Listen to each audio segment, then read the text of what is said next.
Hi ಎಲ್ಲರಿಗೂ ನಮಸ್ತೆ. Janhvi blogs Kannada ಚಾನಲ್ಗೆ ಸ್ವಾಗತ. ಯಾರ್ಯಾರೇನು ನನ್ನ ಚಾನಲ್ನ ಸಬ್ಸ್ಕ್ರೈಬ್ ಮಾಡ್ಕೊಂಡಿಲ್ಲ ಪ್ಲೀಸ್ ಸಬ್ಸ್ಕ್ರೈಬ್ ಮಾಡ್ಕೊಳ್ಳಿ. ಇವತ್ತಿನ ವೀಡಿಯೋದಲ್ಲಿ ನಾನು ಎಣ್ಗಾಯಿ ಮಾಡೋದು ಯಾವ ಥರ ಅಂತ ತೋರಿಸ್ತಾ ಇದ್ದೀನಿ ನೋಡಿ. ನಾನು ತೋರಿಸ್ತಾ ಇರೋ ಐಟಮ್ ಬಂದುಬಿಟ್ಟು ಶೇಂಗಾ ಬೀಜ, ಕುರೇಶಣ್ಣಿ, ನೀರುಳ್ಳಿ, ಕೊತ್ತಂಬರಿ ಸೊಪ್ಪು, ಬೆಳ್ಳುಳ್ಳಿ, ಕಾಯಿ, ಹುಣಸೆ ಹಣ್ಣು, ಹಾಗೆ ಬದನೆಕಾಯಿ. ಇದನ್ನೆಲ್ಲನೂ ಸ್ವಲ್ಪ ಹುರ್ಕೋಬೇಕು. ಅಂದರೆ ಫಸ್ಟು ಒಂದು ಬಾಣಲಿ ಇಟ್ಬಿಟ್ಟು ಅದರಲ್ಲಿ ಶೇಂಗಾ ಬೀಜನ ಹುರ್ಕೋಬೇಕು. ಅದು ಚೆನ್ನಾಗಿ ಹುರ್ಕೊಳ್ಳಿ, ತುಂಬ ಕಪ್ಪಾಗೋ ಥರ ಹುರ್ಕೋಬೇಡಿ, ಸ್ವಲ್ಪ ಬೇಯೋ ಥರ ಅದರೊಳಗಡೆ ಬೇಯಬೇಕು. ಆ ಥರ ನೀಟಾಗಿ ಲೋ ಫ್ಲೇಮಲ್ಲಿ ಇಟ್ಕೊಂಡು ಚೆನ್ನಾಗಿ ಶೇಂಗಾ ಬೀಜನ ಹುರ್ಕೊಳ್ಳಿ, ಆಯಿತಾ. ಇದು ಹುರ್ಕೊಂಡಿದ್ದಾದಮೇಲೆ ನೆಕ್ಸ್ಟ್ ನೀವು ಕುರೇಶಣ್ಣಿನ ಹುರ್ಕೋಬೇಕು. ಕುರೇಶಣ್ಣಿನ ನೀವು ಯಾವ ಥರ ಹುರ್ಕೋಬೇಕು ಅಂದರೆ ಅದು ಸಿಡಿಯುತ್ತೆ, ಆ ಸಿಡಿಯೋ ತನಕ ಹುರ್ಕೋಬೇಕು. ಇದು ಎರಡೂ ಹುರ್ಕೊಂಡಿದ್ದನ್ನು ನೀವು ಮಿಕ್ಸಿ ಮಾಡ್ಕೋಬೇಕಾಗುತ್ತೆ. ಸ್ವಲ್ಪ ತರಿಯಾಗಿ, ತುಂಬ ನುಣ್ಣಗೆ ಪೇಸ್ಟ್ ಆಗೋ ಥರ ಮಾಡ್ಕೋಬೇಡಿ. ಯಾವುದೇ ಕಾರಣಕ್ಕೂ ಇದಕ್ಕೆ ನೀರು ಮಿಕ್ಸ್ ಮಾಡೋ ಹಾಗಿಲ್ಲ. ನೀರು ಮಿಕ್ಸ್ ಮಾಡ್ಕೊಳ್ಳಿಲ್ದಂಗೆ ಇದನ್ನು ಪುಡಿ ಮಾಡಿ ಡ್ರೈ ರೋಸ್ಟ್ ಮಾಡಿಕೊಂಡು ಎತ್ತಿಡ್ಕೋಬೇಕಾಗುತ್ತೆ.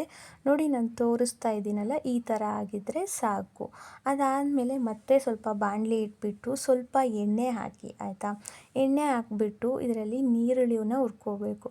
ನೀರುಳ್ಳಿ ಯಾವ ಥರ ಹುರ್ಕೋಬೇಕು ಅಂದರೆ ಲೋ ಫ್ಲೇಮಲ್ಲಿ ಸ್ವಲ್ಪ ಗೋಲ್ಡನ್ ಬ್ರೌ ಬರೋವರೆಗೂ. ಅದು ಹೇಗೆ ಅಂದರೆ ಹಸಿ ವಾಸನೆ ಎಲ್ಲ ಹೋಗಬೇಕು ನೀರುಳ್ಳಿಲಿರೋದು, ಆ ಥರ ಹುರ್ಕೊಳ್ಳಿ ಚೆನ್ನಾಗಿ.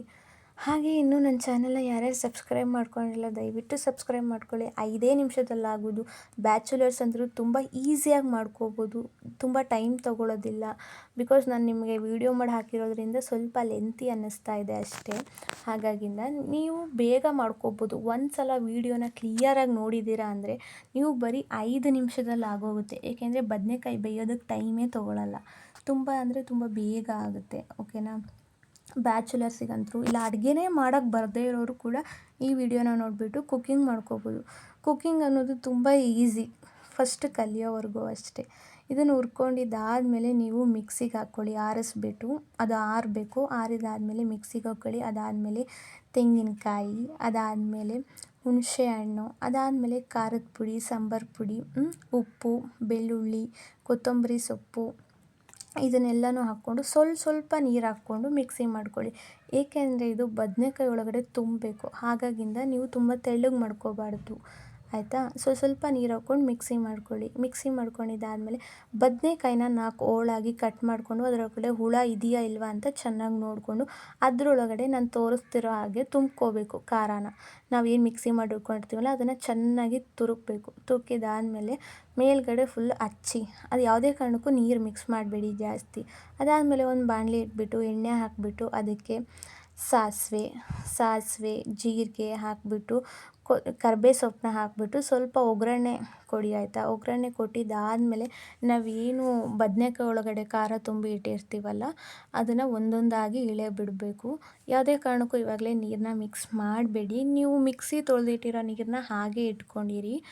ಇದು ಒಗ್ಗರಣೆ ಆಗಿದ್ದಾದಮೇಲೆ ಒಗ್ಗರಣೆ ಯಾವಾಗ ಚಟಪಟ ಅಂತ ಸಿಡಿಯುತ್ತಲ್ಲ ಅದಾದಮೇಲೆ ನೀವೇನು ಖಾರ ತುಂಬಿರೋ ಬದನೆಕಾಯಿ ಇರುತ್ತಲ್ಲ ಅದನ್ನು ಒಂದೊಂದಾಗಿ ಅದರೊಳಗಡೆ ಬಿಡಬೇಕು.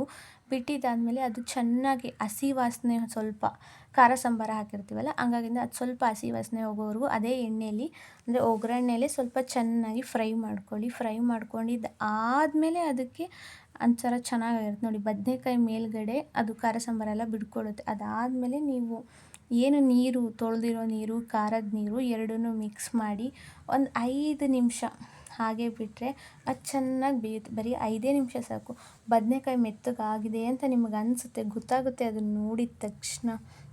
ಅದನ್ನು ನೋಡಿದ ತಕ್ಷಣ ನಿಮಗೆ ಬೇಗ ಗೊತ್ತಾಗುತ್ತೆ. ಏಕೆ ಅಂದರೆ ಮೇಲ್ಗಡೆ ಅಷ್ಟು ಚೆನ್ನಾಗಿ ಘಮ ಬರ್ತಾ ಇರುತ್ತೆ.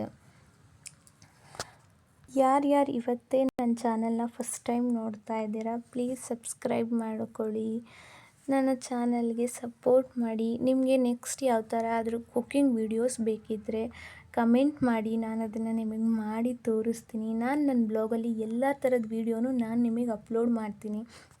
ನಾನು ಪರ್ಟಿಕ್ಯುಲರಾಗಿ ಇದೇ ಥರದ ವೀಡಿಯೋ ಅಂತ ಏನಿಲ್ಲ, ನೀವು ಯಾವುದೇ ಥರದ ವೀಡಿಯೋ ಕೇಳಿದ್ರೂ ನಾನು ನಿಮಗೆ ಮಾಡಿಕೊಡ್ತೀನಿ.